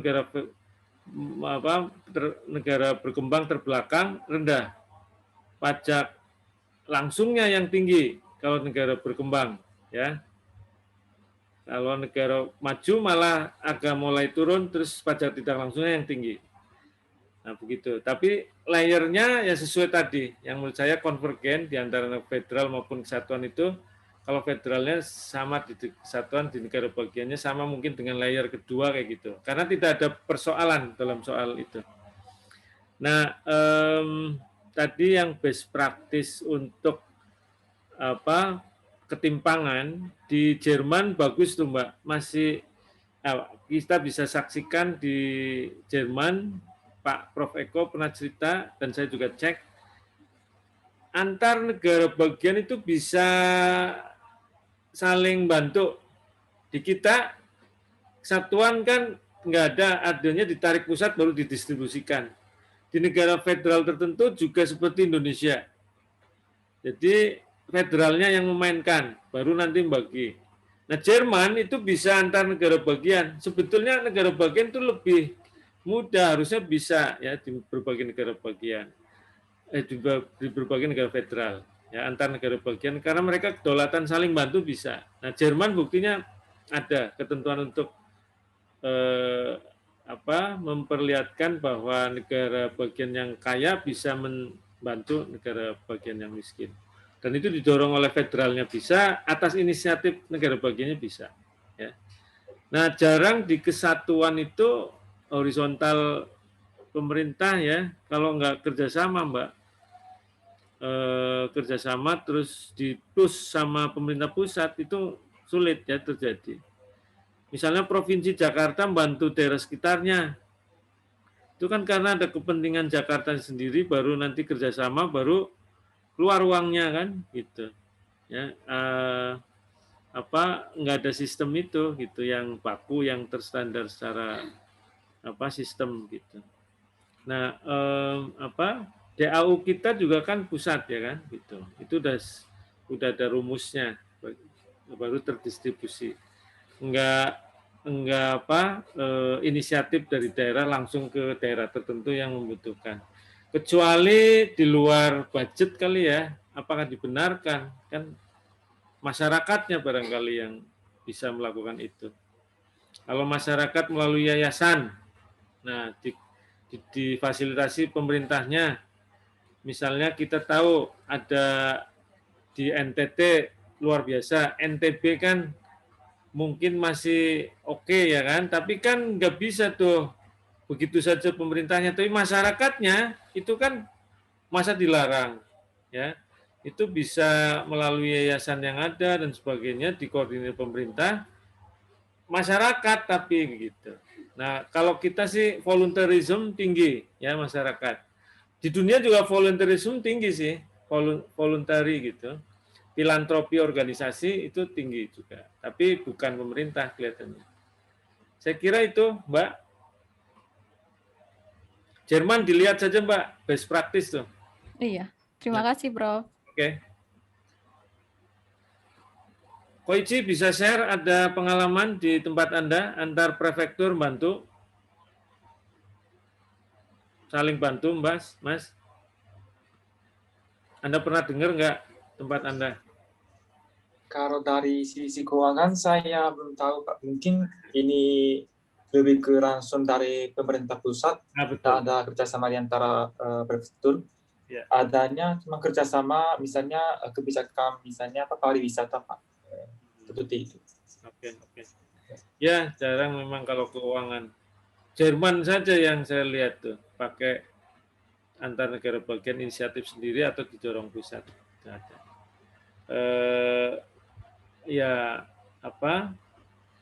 Ada distribusi fiskal vertikal yang ada. Kalau itu hampir semua yang mirip-mirip DAU Mbak, itu ada semua negara, ada. Nah, Indonesia kan nyontoh. Saya pikir karena mereka berhak menyusun UUD sendiri, negara bagiannya, jadi berhak menentukan apa-apa sumber keuangannya daerahnya sendiri. Jadi saya pikir pemerintah pusat jangan-jangan nggak kebagian gitu. Oh, Berarti enggak. UUD-nya berarti nggak sampai ke situ ya? Ya, ada apa proses yang sedemikian rupa ketika membentuk undang-undang federal, termasuk sumber keuangan yang ketika dikasih ke pemerintah pusat itu apa saja gitu. Kalau itu soal apa namanya yang pertama ya tadi ya. Nah, kalau misalnya apa namanya bantu daerah negara bagian lain, oh enggak, malah masing-masing mementingkan diri sendiri sebetulnya gitu. Nah, Jerman enggak, Jerman ada kesadaran sehingga lalu di tingkat federal didorong untuk bisa antar negara bagian bisa bantu yang miskin yang langsung dari negara bagian tertentu ke negara bagian yang miskin gitu, itu bisa. Itu Jerman yang punya sistem seperti itu. Nah, kalau mekanisme bagaimana sumber-sumber keuangannya milik pusat kah, milik negara bagian atau milik Pemdanya, tentu di negara federal itu utamanya negara bagian masing-masing, ya sejarahnya begitu. Nanti ketika jadi federal ada sumber yang di-sharing ke federalnya. Sampai akhirnya Amerika saja amandemen ke-20 sampai 27 itu termasuk sumber keuangannya juga. Ya, jadi ada penyesuaian. Nah, di masing-masing ke local government-nya tentu yang di undang-undang dasarnya dan undang-undang keuangannya itu kan ada semua. Sudah established lama itu. Malah di dalam negara bagian ke Pemdanya itu sudah lebih established. Tuh, kalau kita bicara Amerika. Oke, ada lagi? Cukup, Prof. Siap. Sudah 24.6. Kalau masih ada, saya tunggu. Kalau nggak ada, saya cukupkan. Berarti bagian saya selesai. Sekali lagi, berarti minggu depan Anda menghadapi UTS. Selamat UTS untuk kelas ini dan kelas-kelas yang lain juga. Nikmati selama seminggu untuk mengikuti ujian tengah semester. Ada pola ujiannya kayak saya. Ada yang mungkin take home test, ada yang apa diskusi mungkin saya tidak paham karena bobot nilai ditentukan oleh tim pengajar di tempat masing-masing. Setelah saya ini kelas UTS selesai, saya segera menilai Anda ya.